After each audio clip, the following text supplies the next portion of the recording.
ಅದು ಇಲ್ಲೇ ಇಲ್ಲೋ ಸನಿಹದಲ್ಲಿ ಯಾರೋ ನೀರು ನೀರು ಎಂದು ನೀರಿಗಾಗಿ ಪರಿತಪಿಸುತ್ತಿರುವ ಆರ್ಥನಾದವು ಕೇಳುತ್ತಿರುವುದು. ಮಸಾಣಲ್ವ ಇದು? ಈ ಬಾಣ್ತಿರ್ ಬಸ್ ಸತ್ತಾರಲ್ಲ ಇಲ್ಲಿ ಹಾಕೋದು, ಅದಕ್ಕೆ ದ್ರವ್ಯ ಬಿಡ್ತದಾವ ಕಂಬ. ಇಲ್ಲ ಮಾವಯ್ಯ, ಆ ಧ್ವನಿಯನ್ನು ಸೂಕ್ಷ್ಮವಾಗಿ ಆಲಿಸಿದರೆ ನೀರು ತುಂಬಾ ಕಷ್ಟದಲ್ಲಿ ದಾಹದಿಂದ ಪರಿತಪಿಸುತ್ತಿರುವಂತೆ, ನೋವಿನಲ್ಲಿ ನರಳುತ್ತಿರುವಂತೆ ಗೋಚರಿಸುತ್ತಿರುವುದು. ಯಾರು ನಮ್ಗೆ ಏನ್ ಬಾರ್ತಾಯಿ ಮನೆಗೆ ಹೋಗ ನಾವು? ಇಲ್ಲ ಮಾವಯ್ಯ, ಹಸಿದವರು ಬಾಯಾರಿಕೆಯಿಂದ ಬಳಲುತ್ತಿರುವವರನ್ನು ಕಂಡು ಕೇಳಿ ಹಾಗೆ ಹೋಗುವುದು ಮಾನವ ಧರ್ಮವಲ್ಲ. ಬನ್ನಿ, ಸ್ವಲ್ಪ ದೂರ ಹೋಗಿ ಅದಾರೆಂದು ವಿಚಾರಿಸಿ ಅವರಿಗೆ ಕೈಲಾದ ಸಹಾಯವನ್ನು ಮಾಡೋಣ. ನೀನ್ ಎಲ್ಲಿ ನಾನು ಹೇಳಿ ಮಾತು ಕೇಳಿದೆ, ಅದಕ್ಕೆ ಹೆಣ್ಣು ಮಕ್ಕಳಿಗೆ ಹಠ ಬರಬಾರ್ದು ಅಂತ ಹೇಳುದು. ಅವ್ವ ನನಗೆ ಕುದ್ಕತೀನಿ, ನನಗೆ ನಡೆದು ತೊಡೆ ನೊಡ ಎಲ್ಲ ಪದ ಹೇಳ್ತಾವೆ, ನನಗೆ ಬಿಡಿಸಿ ಅಂತ ಕುದ್ಕತೀನಿ, ನೀನಾಗ ಏನಂತ ನೋಡ್ಕೊಂಬ. ಹಾಗೆ ಆಗ್ಲಿ ಮಾವಯ್ಯ. ನೀರು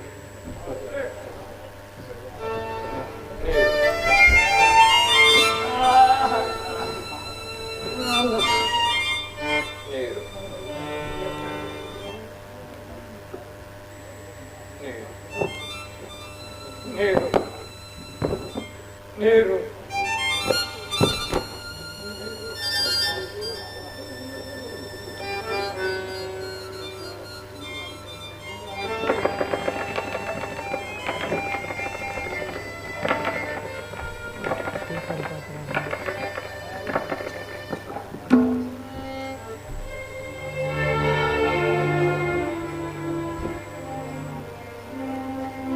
ಯಾರವ್ವ ನೀನು?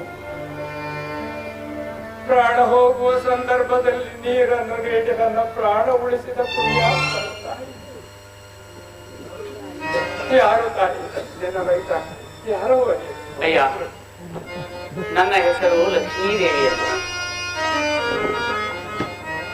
ಈ ಕಾಮಲಿಂಗ ನಗರದ ತೇಲಿ ಶ್ರೇಷ್ಠಿಯ ಸೊಸೆಯು ನಾನು.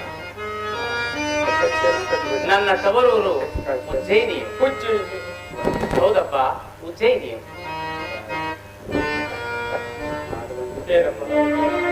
ನಿಮ್ಮ ಉಜ್ಜಯಿನಿ ನಗರದಲ್ಲಿ ಎಲ್ಲರೂ ಕ್ಷೇಮವೇ ತಾಯಿ? ಇನ್ನೆಲ್ಲಿಯೇ ಕ್ಷೇಮ.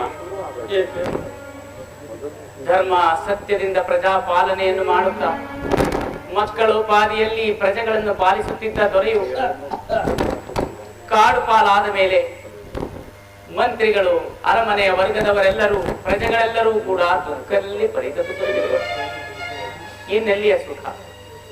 ಎಂತಹ ದುರ್ವಾರ್ತೆಯನ್ನು ಕೇಳಿದೆ ನೋಡ್ತಾರೆ.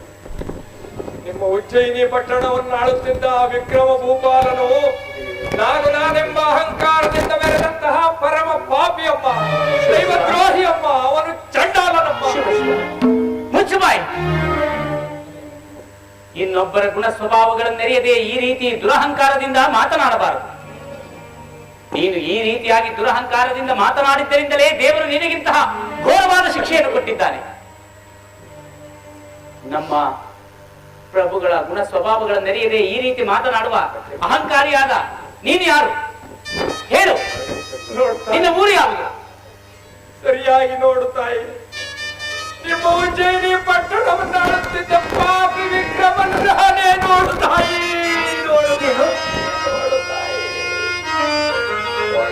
ನಮ್ಮ ಉಜ್ಜಯಿನಿ ನಗರವನ್ನು ಆಳುತ್ತಿದ್ದ ಪ್ರಭುಗಳೇ ನೀವು? ಅಯ್ಯೋ ಅಯ್ಯಯ್ಯ ತವರು ದೊರೆಯೇ, ಬರಿಯೇನು ನಾನು ಅರಿಯೇ.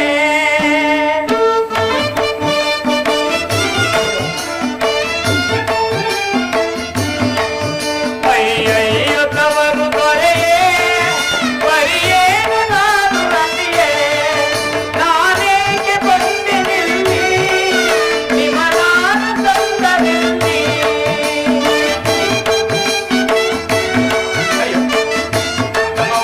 ಪಟ್ಟವನ್ನು ಆಳುತ್ತಿದ್ದರೆ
ನನಗೆ ಒದಗಿರುವ ಈ ದುರ್ಬರ ಸ್ಥಿತಿಯನ್ನು ನೋಡು ತಾಯಿ.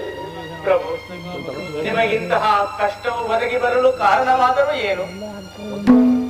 ಗ್ರಹಚಾರ ದೋಷಕ್ಕೆ ಗುರಿಯಾಗಿ ದೈವ ನಿಂದನೆಯನ್ನು ಮಾಡಿದಂತಹ ಮಹಾಪಾಪಿ ನಾನಮ್ಮ. ಅದಕ್ಕೆ ತಕ್ಕ ಶಿಕ್ಷೆಯನ್ನು ಅನುಭವಿಸುತ್ತಿರುವೆನಮ್ಮ. ಅಯ್ಯೋ, ಈ ಪಟ್ಟಣದ ದೊರೆಯು ಎಂತಹ ನಿರ್ದಾಕ್ಷಣ್ಯ. ಪ್ರಭು, ದುಃಖಿಸಬೇಡಿ. ಇಲ್ಲಿಗೆ ಸ್ವಲ್ಪ ದೂರದಲ್ಲಿ ನಮ್ಮ ಮಾವಯ್ಯನವರು ವಿಶ್ರಮಿಸುತ್ತಾ ಇರುವರು. ಅವರ ಬಳಿ ಹೋಗಿ ಸಕಲ ವಿಚಾರವನ್ನು ತಿಳಿಸಿ ನಿಮ್ಮನ್ನು ನಮ್ಮ ಮನೆಗೆ ಕರೆದುಕೊಂಡು ಹೋಗುವ ವ್ಯವಸ್ಥೆ ಮಾಡಬೇಕು. ಸಾಧ್ಯವಿಲ್ಲವಮ್ಮ. ಏಕೆ? ಯಾರೋ ಅನ್ನ ನೀರು ಕೊಡದಂತೆ ಡಂಗುರವನ್ನು ಹೊಡೆಸಿರುವನು ಚಂದ್ರಸೇನ ದೊರೆ. ಅಯ್ಯೋ, ನನ್ನನ್ನು ಕರೆದುಕೊಂಡು ಹೋಗಿ ಉಪಚರಿಸಿದರೆ ನೀವು ಶಿಕ್ಷೆಗೆ ಗುರಿಯಾಗಬೇಕಾಗುವುದು. ಏನಾದರಾಗಲಿ, ಹೇಗಾದರೂ ಮಾಡಿ ನಮ್ಮ ಮಾವನವರನ್ನು ಚಂದ್ರಸೇನ ಮಹಾರಾಜರ ಬಳಿಗೆ ಕಳುಹಿಸಿ ಅನುಮತಿಯನ್ನು ತರಿಸುತ್ತೇನೆ. ಚಿಂತಿಸಬೇಡಿ, ಇದು ಬೇಗ ಬರುತ್ತೇನೆ. ಆಗ ಮುಂದೆ ನಿಮ್ಮ ಮಾವನವರು ಬಹಳ ದೂರದಲ್ಲಿರುವರೇನಮ್ಮ? ಇಲ್ಲ, ಇಲ್ಲೇ ಸ್ವಲ್ಪ ಸನಿಹದಲ್ಲಿ ವಿಶ್ರಮಿಸುತ್ತಾ ಇರುವರು. ಅಯ್ಯೋ ಪಾಪ. ಹೋಗಿ ಬರುತ್ತೇನೆ, ಚಿಂತಿಸಬೇಡಿ. ಮಾವಯ್ಯ, ಮಾವಯ್ಯ, ಮಾವಯ್ಯ, ಏನವ? ಇಲ್ಲಿ ನೀರು ನೀರು ಎಂದು ನೀರಿಗಾಗಿ ಪರಿತಪಿಸುತ್ತಿರುವವರು ಬೇರೆ ಯಾರು ಅಲ್ಲ. ನೀವು ತಿಳಿದುಕೊಂಡಿರುವಂತೆ ದೇವ ಪಿಶಾಚಿಗಳಂತೂ ಅಲ್ಲವೇ ಅಲ್ಲ. ನನ್ನಯ್ಯ ಶ್ರೇಷ್ಠಿಯ ಮನೆಗಳಲ್ಲಿ ಕಳ್ಳನೆಂಬ ಅಪವಾದದಿಂದ ಕೈಕಾಲುಗಳನ್ನು ಕಳೆದುಕೊಂಡಿರುವವರು. ಕಳ್ಳನಲ್ಲ. ಬನ್ನಿ, ಹೇಳುತ್ತೇನೆ. ಮಾವಯ್ಯ, ಇವರೇ ಉಜ್ಜಯಿನಿಪುರದ ವಿಕ್ರಮ ಪ್ರಭುಗಳು. ಮಾವಯ್ಯ, ಇವರೇ ಉಜ್ಜಯಿನಿಪುರದ ವಿಕ್ರಮ ಪ್ರಭುಗಳು. ವರ ಸತ್ಯ ಸಂಧಾರು. ಮಾವಯ್ಯ, ವರ ಸತ್ಯ ಸಂಧಾರು. ಮಾವಯ್ಯ ಕೇಳಿ.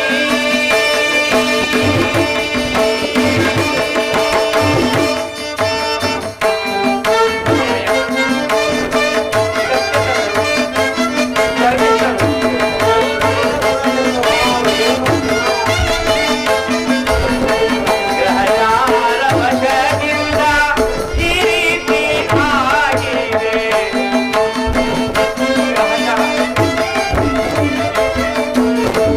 ಗ್ರಹಚಾರ ವಶದಿಂದ ಈ ರೀತಿ ಆಗಿದೆ. ಪರ ಸತ್ಯ ಸಂಧಾರು. ಪರ ಸತ್ಯ ಸಂಧಾರು. ಪರಮಾಧಾರಿಗಳು.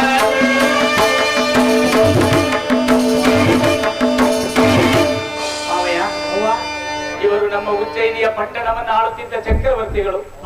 ಪ್ರಜೆಗಳನ್ನು ಮಕ್ಕಳು ಪಾರಿಯಲ್ಲಿ ಸಂರಕ್ಷಣೆ ಮಾಡುತ್ತಿದ್ದ ದೈವಾಂಶ ಸಂಭೂತರಂತೆ ಇದ್ದವರು.